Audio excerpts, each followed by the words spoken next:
Bueno, pues buenas tardes a todas y a todos. Lo primero, agradeceros la invitación a poder daros esta charla. Decir y remarcar, sobre todo antes de empezar, que todo lo que se va a comentar aquí, tipo de metodología usada, todas las capturas, esto viene de experiencias, sobre todo personales, que he tenido en los años de estudio en las esteparias y el cual ha podido ser llevado a cabo gracias a un grupo de gente bastante amplio. ¿Vale? Gracias también a proyectos como son los que veis aquí en la pantalla, un Live Ricotí, grupo del TEC, de la Universidad Autónoma de Madrid, científicos también del IREC, en el centro del CSIC. Entonces, para que veáis que esto no es solo el resultado del trabajo de una persona, sino de un grupo muy grande por detrás, ¿no? Y muy importante que sigue en activo. Y creo que es muy importante el remarcarlo.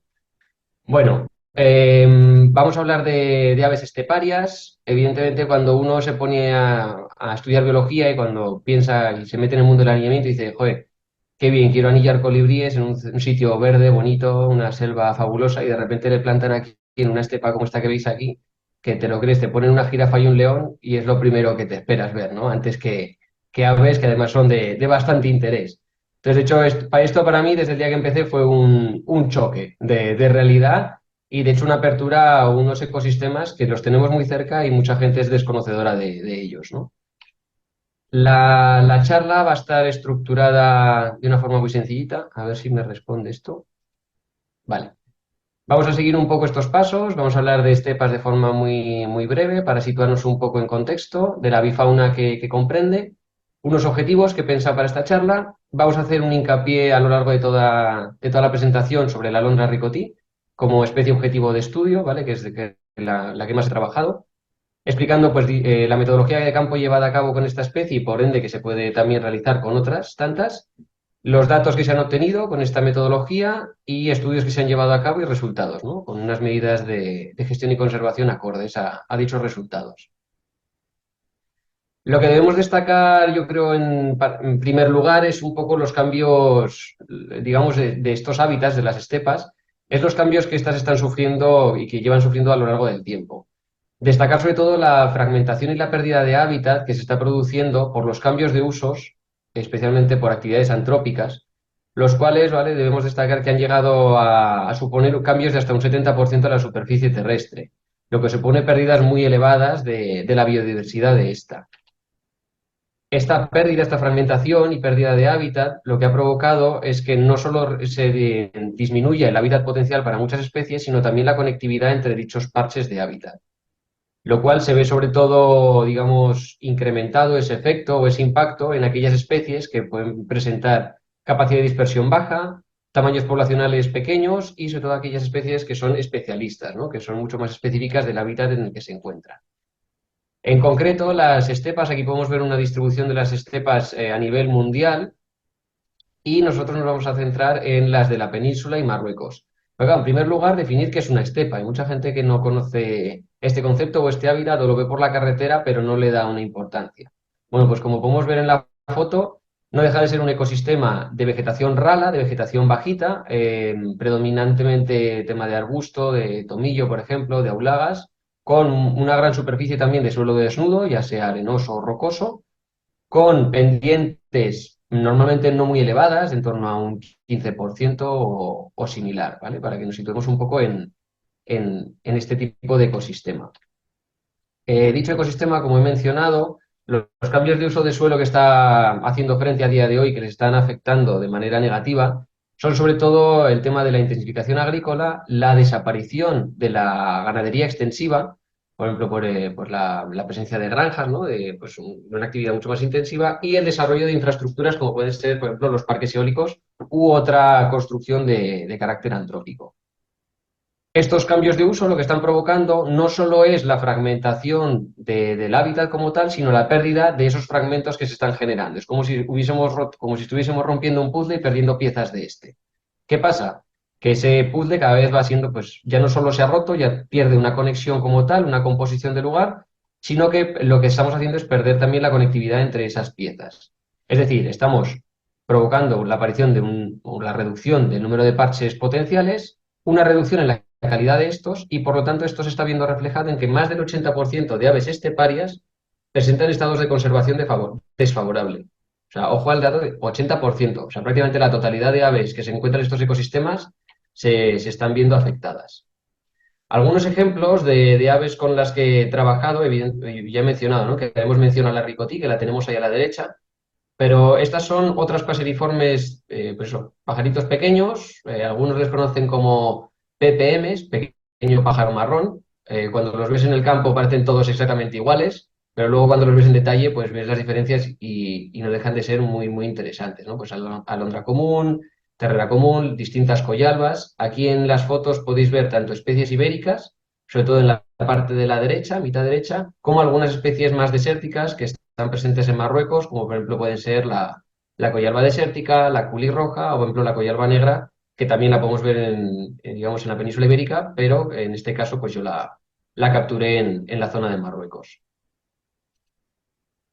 Como objetivos de esta charla, sí he intentado ponerlos de forma sencilla, es pues destacar el uso derivado, ¿no? Los distintos usos que podemos dar al anillamiento científico, la identificación a través de esos datos, ¿no? De esas experiencias, de las amenazas que está afrontando la avifauna esteparia y con los distintos estudios realizados, pues qué medidas de gestión y conservación se pueden llegar a ofrecer, ¿no? No solo para las especies, sino lo más importante es para los espacios, que es para lo que es muy útil y se sabe que es herramienta fundamental en anillamiento científico de aves. Para localizarnos un poco en otro, digamos, otra pincelada, para situarnos, ya nos hemos situado en las estepas, pues ahora vamos a ir a una de las especies más especialitas, digamos, o más claves en este tipo de hábitats, que es la alondra ricotí, Cersophilus duponti. Es una especie que es un paseriforme de la familia Lauridae, es una especie monoespecífica, única en su género, de la cual están descritas a día de hoy dos subespecies, Duponti duponti, presente en la península y en Marruecos, y la Margaritae, que está situada más en el este del Magreb. Un tamaño, digamos, pequeño, mediano, de 18 centímetros de longitud, con una envergadura entre los 26 y los 31, que presenta dimorfismo sexual ligado a tamaño, es decir, los machos son más grandes y más pesados que las hembras, y que presentan una biología, un carácter muy sedentario.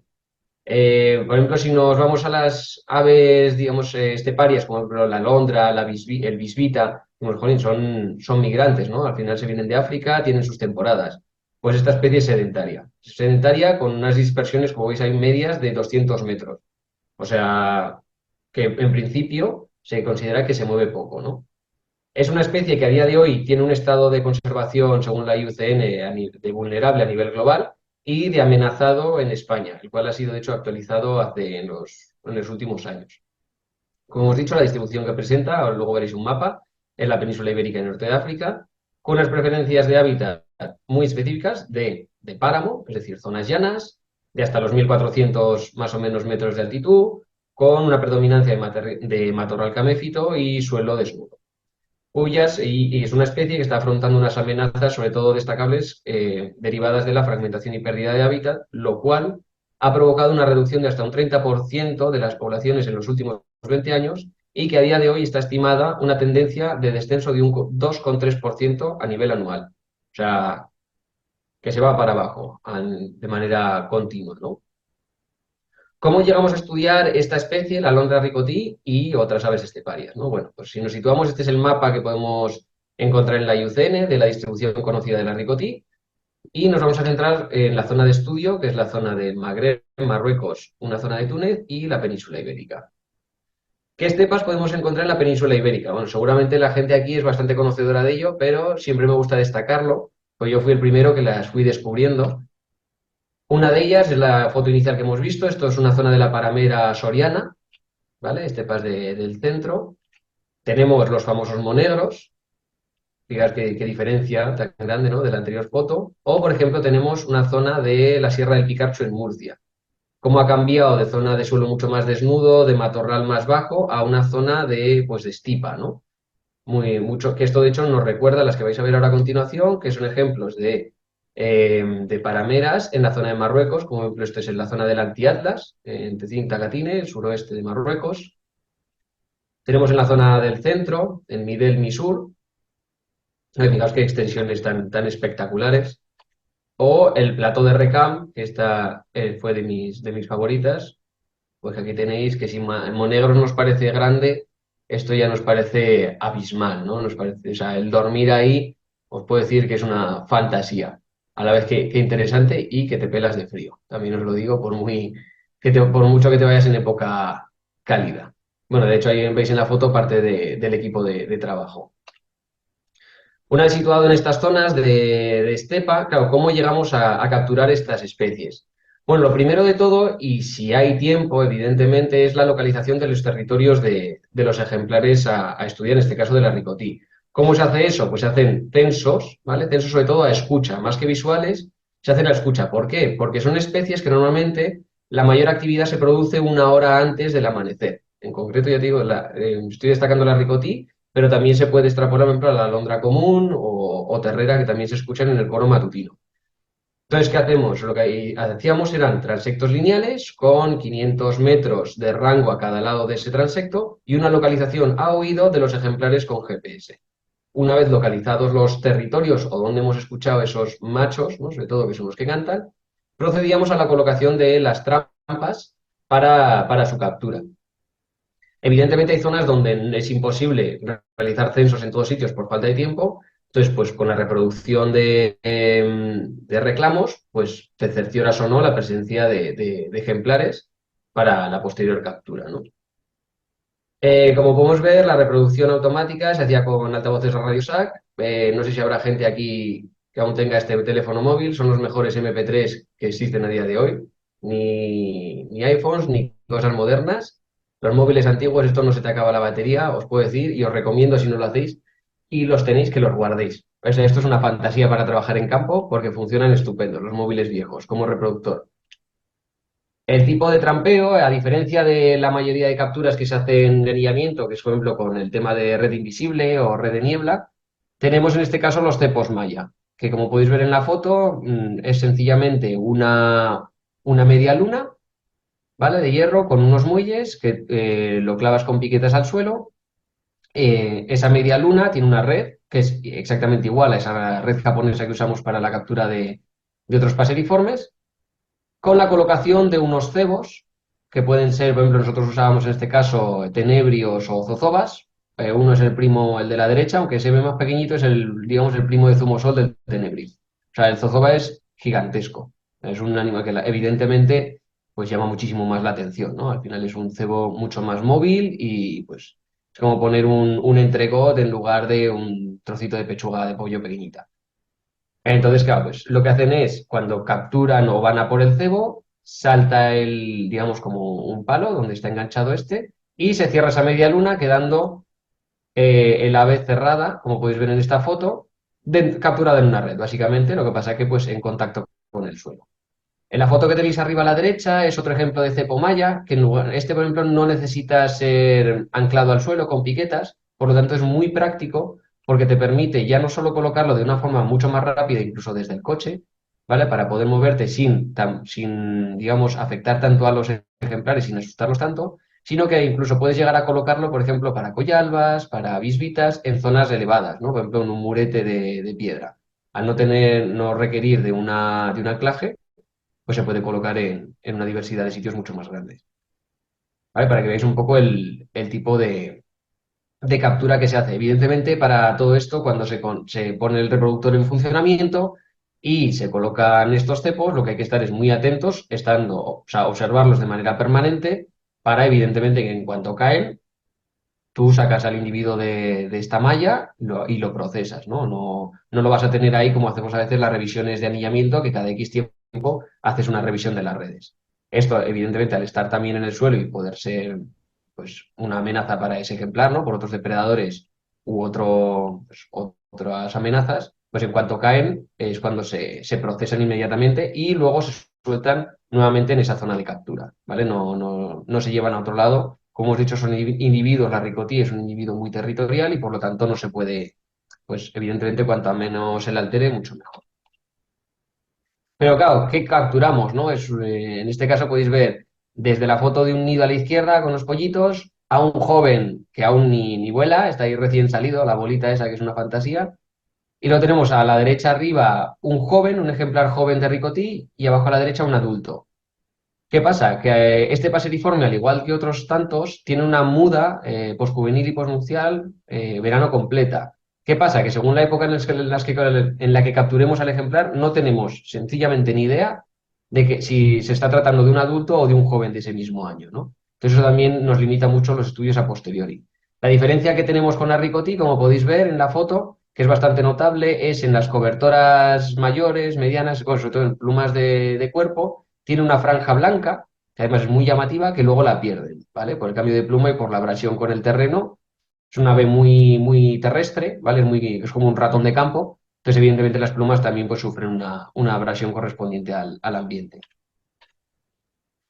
Aquí podéis ver pues, un ejemplo de nuestras, como mucha gente tendrá, la estación de anillamiento, ¿no? Nuestro despacho móvil. Evidentemente, el aspecto no me lo juzguéis, de quechua por todos lados con los zuecos de las Crocs, es lo mejor para trabajar en el desierto. Esto es una foto en Marruecos. Entonces, ¿qué podemos hacer? O sea, una vez que capturamos al individuo, ¿qué datos, no? Puede ser interesante de estudiar con esteparias o con otras especies, pero ligados al anillamiento, ¿no? Al anillamiento científico de aves, ¿qué usos podemos darle? Pues podemos obtener los datos, digamos, de serie que hacemos todo el mundo, datos biométricos. El ala, la pluma, la cola, qué apuntamiento alar, condición física. Por ejemplo, una pregunta que nos surge es, jolín, ¿existen variaciones, por ejemplo, morfológicas de esta especie a lo largo de toda su distribución? Podría ser. Ya que los hemos capturado y que es tan territorial esta especie, podemos hacer un marcaje a color y quizás estudiar patrones de comportamiento, ¿no? Al final, hay competencia intraespecífica, por ejemplo, hay competencia interespecífica dentro de los páramos. Podemos estudiar también esos nidos, ¿no? Como hemos visto en la foto. Al final, todas las aves, por ejemplo, pues bisbitas, alondras, terreras, anidan en el suelo, por ejemplo, ¿no? Entonces, hay una competencia interespecífica por solapamiento de nicho, ¿no? De estas especies. ¿Cómo llegan a convivir en una zona de páramo que además está en descenso? Podemos también pues, obtener datos a través de las heces, ¿no? Si nos consiguen tanto en el colector como en la zona de captura, vemos que hay una muestra de hez, pues podemos llegar a estudiar la dieta de estos ejemplares, ¿no? Desde los conceptos más básicos descriptivos, que al final es la ciencia base de todo, de qué comen, porque muchas veces que no sabemos qué comen. Y eso puede ser una medida impresionante y muy importante para ofrecer medidas de conservación y gestión. A tomar muestras de ADN, muestras biológicas, para hacer estudios pues ya más, digamos, más complejos, por decirlo de alguna forma, como pueden ser pues, estudios de estrés a través de frotis, como vamos a ver, o moleculares. Evidentemente, todo esto, todo este tipo de marcajes, capturas, manejos, toma de muestras, etcétera, es, como ya bien sabéis, importantísimo tener la aprobación de un comité ético, sobre todo al trabajar con una especie que está amenazada, y también de los permisos correspondientes a nivel nacional. En este caso, pues disponíamos de los permisos tanto españoles como marroquíes. Aquí tenéis un ejemplar en mano para que veáis un poco el tamaño cómo es una ricotí en mano, básicamente. Entonces, conforme a esas preguntas que os he planteado, ¿no? O que te puedes plantear con la toma de datos, pues tenemos, por ejemplo, esas diferencias morfológicas, ¿no? ¿Hay diferencias morfológicas en su distribución? Pues bueno, estudios previos, por ejemplo, de García y colaboradores, o de García y Ton y colaboradores en el 18, vieron que sí, que efectivamente había unas diferencias morfológicas en la ricotí a lo largo de toda su distribución, viendo que los ejemplares españoles son un poco más pequeños que los de Marruecos y estos a su vez más pequeños que los de Túnez. Especialmente una diferencia marcada en el tamaño del pico. Eso que nos está también, ¿qué nos sugiere, no? Esas diferencias morfológicas. Pues nos sugiere también que si nos fijamos también en las diferencias o en las características moleculares de estos individuos, se ve que son poblaciones que llevan muchísimo tiempo aisladas entre sí. Entonces, por lo tanto, se han adaptado a lo largo de su historia evolutiva a diferentes ambientes y no ha habido, se supone, se cree que no ha habido un intercambio como tal entre estas zonas. Por lo tanto, se ha producido lo que se conoce como una divergencia. Y en esa divergencia ha habido una adaptación al medio. Por ejemplo, en Túnez, ¿no? Que donde son más grandes, donde tienen el pico más de mayor tamaño, pues al final es una zona mucho más seca. Por lo tanto, puede ser que para la captura de individuos, por ejemplo, que están o de gusanos o de larvas que están en la tierra, pues claro, necesitan un pico más grande al final, ¿no? Para poder consumirlos. Entonces, bueno, al final nos está diciendo una adaptación al medio. Como podemos ver en otras especies también, que pues se puede producir de diferente forma, que las más situadas al norte son de mayor tamaño que las más sureñas. No, pues esto un ejemplo de estudios a través de datos biométricos. Otros ejemplos, os voy a ir respondiendo a las preguntas que he planteado, ¿vale? A través de ejemplos de estudios que ya publicados, que creo que son muy interesantes, para que veáis pues esa utilidad, ¿no? De este anillamiento, de toda la chicha que se le puede sacar. Pues tenemos aquí un estudio de comportamiento realizado con la ricotí, esas anillitas de colores, ¿no? Esos marcajes especiales que les ponemos a algunas especies de estudio. decir, vale, pues tenemos esta especie que es muy territorial, vamos a hacer unas zonas para estudiar su comportamiento esto fue una zona de soya, es decir, vale, en esta zona hay más o menos densidad de individuos según donde estemos estudiando, por lo tanto, existen diferencias en la respuesta, por ejemplo, a un reproductor que sería como un macho, ¿no? Metemos a un macho, que es nuestro altavoz, ¿no? En el territorio. ¿Cómo responden? ¿Responden antes, responden después, más fuerte, menos fuerte? Eso varía en función de que en esta zona sabemos que hay muchos más machos, varía en función de la calidad de hábitat, si es una zona mejor o peor. En fin, ¿qué tipo de competencias o qué tipo de respuestas obtenemos aquí? Oye, pues fue muy interesante porque lo que obtuvimos es que zonas donde existía una alta densidad de ricotí, pero era una zona de baja calidad de hábitat, donde había una menor disponibilidad de artrópodos, pues vimos que había una mayor tasa de respuesta. Es decir, nos respondían antes, nos respondían mucho más, pero dices, vale, entonces significa que aquí hay muchos más machos, pero claro, nos responden y se iban, como desaparecían. Nos estaba dando una señal de que pueden ser machos flotantes, machos jóvenes, que realmente no tienen un territorio aún establecido por el que luchan, ¿no? Por el que mantienen para esa época reproductora cuando se hizo el estudio. En cambio, zonas donde nosotros obtuvimos que la intensidad de respuesta fue mucho mayor por parte de los machos, justo coincidía que eran zonas de baja densidad de individuos, pero que en cambio presentaban una alta calidad de hábitat.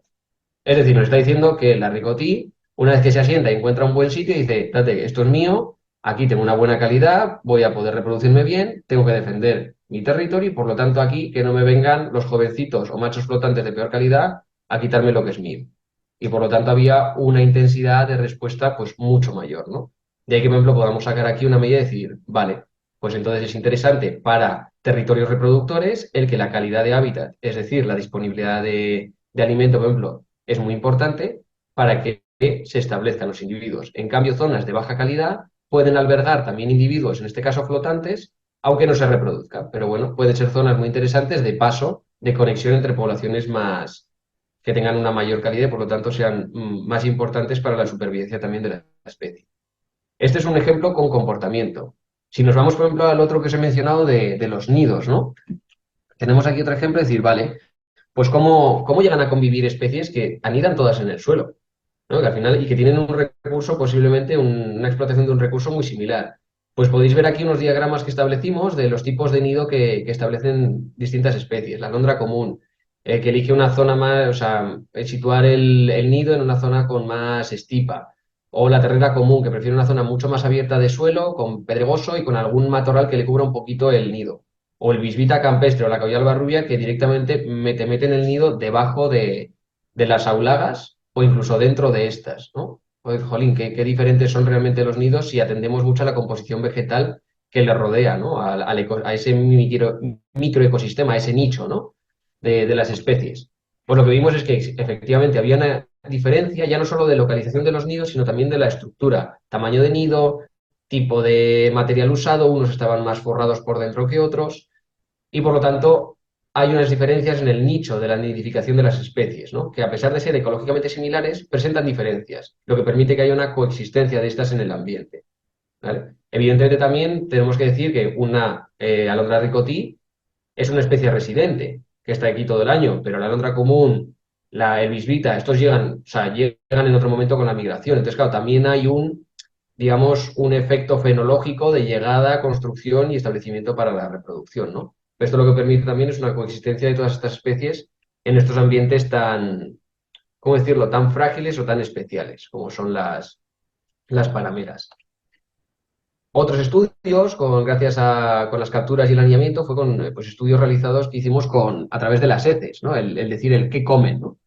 Otro tipo de característica de existe o no una competencia realmente entre estas especies dentro del páramo. Esto evidentemente fue un análisis mucho más, digamos, enrevesado a nivel de metabarcoding, con las distintas especies que veis ahí. Está la ricotí, las dos coyalbas, la gris y la rubia, la terrera, alondra común o el bisbita. Y se vio que todas ellas tenían una preferencia de consumo por artrópodos, en concreto de hemípteros y arañas. Pero como veis en esa lista, vemos que cada una, a pesar de que se parece mucho, que consumen cosas parecidas, pero siempre hay unas preferencias. Siempre hay alguno que dice, bueno, pues la terrera prefiere el saltamontes antes que el escarabajo. En cambio, la coyalba gris prefiere el escarabajo antes que el saltamontes, ¿no? Hay como decir, bueno, pues para ti esto, para mí lo otro, y por lo tanto no nos peleamos por lo que tenemos aquí. Es decir, hay un solapamiento trófico entre las especies, pero con algunas diferencias específicas. Y también es importante saber que hay una selección de los artrópodos en función a su estado de desarrollo. No es lo mismo comerte un escarabajo cuando es una larva o cuando ya es un adulto, ¿no? Evidentemente también tiene unos aportes diferentes. El exoesqueleto también es más duro, ¿no? Cuando ya es un ejemplar adulto que cuando es una larva, etcétera. Y lo mismo que hicimos con los ejemplares adultos capturados, también lo hicimos con los pollos, con los nidos encontrados. Y vimos que había diferencias, evidentemente, entre lo que come un adulto y lo que come un pollo. Al final, los pequeños, digamos, necesitan un aporte energético mucho mayor para su desarrollo, ¿no? Y para la salida del nido. Y vimos que pues, la mayoría de ejemplares que aportaban los adultos a los pollos en este tipo de aves, en general, eran sobre todo pues tema de saltamontes, mariposas, milpies, así gusanetes y sobre todo licósidos, ¿vale? Tema de arañas y sobre todo alguna tarántula que es que se llama araña lobo, que es la más común ahí en la zona de las parameras. Esto a nivel de dietas. O sea, ya hemos visto que a través del alineamiento podemos sacar datos de comportamiento, de solapamiento de nido, por ejemplo, de nicho, ¿no? Al final que usa cada uno dentro de su ecosistema, de qué se alimentan. Esto evidentemente nos está diciendo, sabemos que se alimentan de artrópodos, que es su mayor preferencia de dieta. ¿Qué está pasando? Que si al final los artrópodos se ven perjudicados por la presencia, por ejemplo, de químicos en los terrenos, por el uso de cultivos, disminuyen los artrópodos, primera ficha del dominó, el alimento escasea, evidentemente empieza a haber más competencias, se empieza a ver perjudicado el ambiente, la calidad de hábitat disminuye, etcétera, etcétera, y al final lo que provoca es la disminución de las poblaciones, ¿no? De esteparias. Yendo un poco a los casos que son de carácter más molecular, que es lo que hice durante mi tesis, no voy a meterme en berenjenales dando datos, digamos, de análisis específicos, porque creo que no vienen al caso, sino para que veáis un poco a nivel molecular también y en las capturas cómo tienen esto, o sea, qué se puede sacar partido, ¿no? De estos datos. Pues fijaos, en los años de estudio de esta especie llegamos a conseguir un total en dos momentos temporales, gracias también a muestras cedidas de expediciones anteriores, de 870 ejemplares, que se dice pronto, que son muchísimos. Pero fijaos las tasas de los porcentajes correspondientes a cada uno de los sexos y de las edades. De esos 870, el 90% fueron machos y un 10% restante eran hembras y juveniles. ¿Por qué se produce esto? Y esto es muy importante tenerlo en cuenta a la hora de los muestreos que hacemos y del tipo de capturas. Se produce porque al final estamos colocando un reproductor automático para la atracción de individuos. ¿Eso qué está haciendo? Nos está atrayendo a los machos para defender su territorio. Las hembras y los juveniles que cayeron literal, porque los ves, claro, estás atento a los cepos, van porque se tropiezan. La hembra va porque tiene más hambre que el perrillo un ciego y como tiene que alimentar posiblemente a los pollos, pues claro, ve el zozo, va moviéndose y dice, pues esto para mí, y cae. Pero no porque vaya a responder a ese reclamo. O los juveniles van pues porque pues es pues, como un adolescente, que se caen. O sea, van con la cabeza en las nubes, literalmente, y se caen en los cepos. Y luego muchos machos incluso nos caían porque ni veían el cebo ni veían el cepo. Iban tan enfilados al reproductor a defender su territorio, o sea, estaban tan obcecados con ello que es que se tropezaban. O sea, o incluso los saltaban los cepos. O sea, era de hecho divertido, ¿no? El verlo. Pero esto es muy importante el tenerlo en cuenta para decir, vale, tenemos un sesgo muy grande en nuestras tasas de capturas hacia los machos por esta metodología. Pero pues es la que tenemos, ¿no? Y también es muy interesante y muy importante, y gracias a esto pudimos realizar los siguientes estudios que vais a ver, nosotros, bueno, lo que le llamamos la estación de esfuerzo constante, ¿no? Las estaciones que tenemos de anillamiento a lo largo del tiempo y en el mismo espacio, que lo que nos permite es comparar datos. Pues ¿qué pasa? Que estas estaciones son muy, muy importantes, porque justamente aquí, gracias a esta temporalidad de expediciones pasadas, estamos hablando de los principios de los 2000, ahora, a estos últimos años, pues nos ha permitido comparar muchísimos datos. O sea que es muy interesante y es muy importante el mantener las zonas de estudio a lo largo del tiempo, evidentemente siempre y cuando sea factible, ¿no? Algunos ejemplos que tenemos aquí, pues eso, con la toma de muestras de ADN, que luego se tratan en el laboratorio, se saca el ADN de la sangre, se hacen diluciones y secuenciaciones. Pero vamos, un estudio que hicimos fue, por ejemplo, a través de los frotis sanguíneos. ¿Qué podemos, o sea, realmente dijimos, vale, vamos a hacer un frotis? ¿Qué analizamos? Pues analizamos su ratio HL, ratio heterófilo-linfocito, que es básicamente el estrés. ¿Vale? Está más estresada la ricotí, por ejemplo, en España que en Marruecos. Están más estresados los ejemplares en la época reproductora que en la no reproductora? ¿O están más estresados aquellos ejemplares donde hay más densidad, que hemos visto antes, ¿no? Eso, donde hay más densidad son flotantes, donde hay menos densidad son territoriales. O también, gracias a los frotis, lo que vimos es decir, ¿están más estresados estos individuos o aquellos que estaban infectados por malaria, por ejemplo, por Haemoproteus o Plasmodium? Bueno, pues lo que obtuvimos es que no había diferencias a nivel de ratio entre España y Marruecos. Sí que había una diferencia, por ejemplo, de ratio en la época reproductora de la no reproductora, que lo que nos está indicando aquí es que, pues, como es de esperar también, al final en la época reproductora tienen que construir nido, defender nido, alimentar a los pollos, evidentemente requiere pues, un gasto, ¿no? Un estrés, y eso se ve reflejado en sus tasas de celulares, vaya.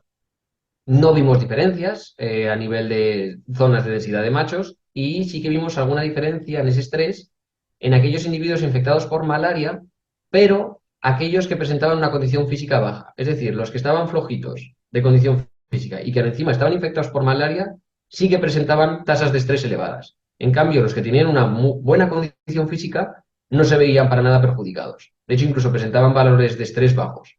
Eso nos está diciendo que pueden estar, tienen una condición muy buena como para combatir esa infección o que la infección que tienen tiene unas tasas muy bajas, ¿no? Por ejemplo, a nivel infeccioso y por lo tanto no les está afectando. Bueno, pues aquí un estudio que se puede llegar a sacar con esas muestras, como puede ser un frotis sanguíneo, que es con una gota de sangre muy pequeñita. Otros estudios que están planteados son, por ejemplo, estudios a nivel filogeográfico, de hibridación, ¿no? Dentro del género, ya que tenemos zonas en el Magreb, es decir, vale, hemos dicho que no se juntan, pero ¿realmente no se juntan? Bueno, pues podemos llegar a estudiarlo. Pero esto lo que me vais a permitir es que no os puedo contar mucho, porque básicamente estamos, como se diría, estamos trabajando en ello.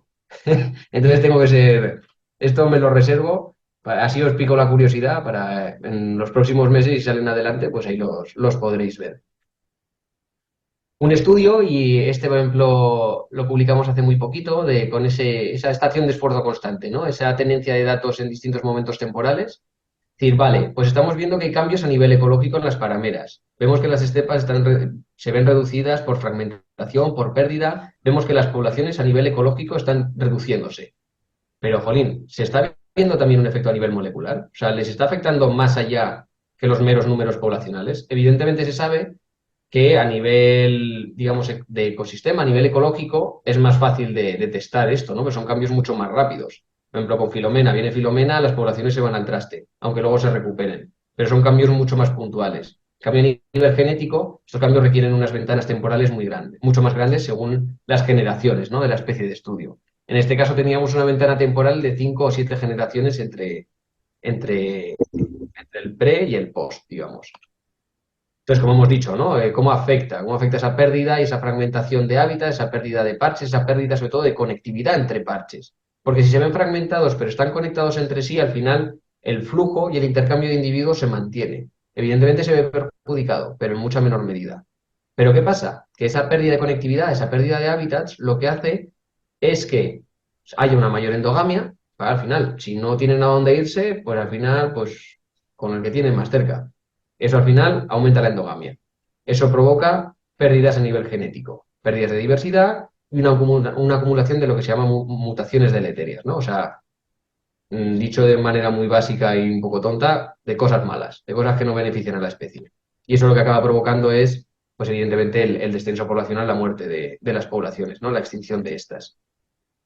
Pues vimos que a nivel molecular, tanto en Marruecos, que son los diagramas, estos son unos diagramas de flujo genético, para que nos entendamos del movimiento de los individuos, el movimiento de los genes entre las distintas zonas de estudio, en Marruecos arriba y abajo España. A la izquierda, que tenéis ahí el cuadrito marrón, es el pre, digamos, años anteriores, principios de los 2000, derecha, finales de, bueno, ahora en datos actuales. Pues vemos que las tasas de flujo, las tasas de intercambio de individuos, sí que han cambiado a lo largo de estos años de estudio. Hemos visto que hay una pérdida temporal de diversidad, una baja pérdida temporal de diversidad genética, pero sí que hay una pérdida de como cositas especiales, como por ejemplo pueden ser alelos raros, alelos privados, que a nivel genético las poblaciones sí que cada vez están más diferenciadas. Lo que nos está indicando esto es que en unas poblaciones, que según este diagrama, ¿no? Tenemos varias poblaciones conectadas por corredores, conectadas por el stepping stones, ¿no? Estas zonas que pueden ser favorables, aunque no para quizás para la reproducción, pero sí para la conexión de poblaciones buenas. ¿Qué pasa? Que si nosotros rompemos por cambios de uso de suelo, que por ejemplo en Marruecos se pueden ver muy claras, que es el asentamiento de las poblaciones ya no son tan nómadas como antes, o el aumento de las cabezas de ganado, ya no solo hay ovejas. O sea, ahora las cabezas de ganado tienen oveja, cabra, burro, vaca, caballo, que es que se comen las macollas de las estipas. O sea, no dejan que crezca nada. Entonces eso diezma, evidentemente desertifica todo muchísimo. O también la implantación de distintos cultivos. Pues eso nos rompe tanto los corredores directos como que nos diezma poblaciones enteras como esos stepping stones. Entonces eso está provocando la pérdida, ¿no? Ya no solo, como hemos dicho, a nivel ecológico, sino también a nivel genético de las poblaciones. Y otro estudio, y este es el último ejemplo que os quiero poner tampoco para no abrumaros a muchos, es los efectos del hábitat. Acabamos de mencionar, ¿no? Jolín, que es muy importante la conectividad entre las poblaciones, es clave para la supervivencia de esta especie y de todas al final las esteparias. Pero claro, ¿cómo afectan los cambios de uso de suelo, cómo afectan las composiciones del paisaje a ese flujo, a esa tasa de intercambio de individuos? Bueno, este es un diagrama muy básico, que lo pongo un poco como ejemplo. Claro, no es lo mismo un ecosistema que tenemos arriba a la izquierda, ¿no? Cuya heterogeneidad es muy baja, pues dos componentes puestos así, el cual puede ser un poco más complejo en la letra B, según cómo esté distribuido. En cambio, si ya le metemos más componentes, empieza a ser más complejo, y si encima su disposición es más heterogénea, pues es un ecosistema evidentemente mucho más complejo. En este estudio lo que vimos a nivel de España, haciendo análisis de cómo en las distintas poblaciones de ricotí en España, ¿vale? Con las distintas componentes ambientales, como por ejemplo pueden ser coberturas de cultivos de secano, coberturas ¿cómo decir?, de arbolado, coberturas de superficie arbustiva, en fin, distintas variables ambientales, vimos que que los individuos que se encontraban entre unos márgenes de unos 20-30 kilómetros eran más similares genéticamente entre sí, ¿vale? Como es de esperar en una especie que tiene una capacidad de dispersión más baja conocida. Hemos visto, ¿no? Esos 200 metros, digamos, medios de movimiento de individuos, pues justamente aquí se ve reflejado. Pero claro, ¿qué pasa? Dices, vale, ¿eso significa que no se mueven de esos 30 kilómetros? No. Significa que se mueven, como hemos visto en esos diagramas de flujo antes, sí que existe una conectividad entre las distintas poblaciones. Pero ¿cómo se produce esa conectividad? Se produce a través de esos stepping stones, a través de esas poblaciones vecinas que pueden ser, digamos, potencialmente reproductivas o no, pero que lo que les permite es llegar a las otras, ¿no? Pues ese río que tenemos entre las dos poblaciones, pero que tiene unas piedras donde pueden ir llegando poquito a poco, pom, pom, pom, y se dispersan. Y esa dispersión efectiva tiene un intercambio de genes. De ahí que se estén manteniendo muchas de las poblaciones, ¿no? Dentro, a pesar de ese descenso. Aquí podéis ver un mapa que es muy interesante, que salió, en el que podemos ver dentro de la península ibérica un diagrama en base al porcentaje de agricultura de secano. ¿Ok?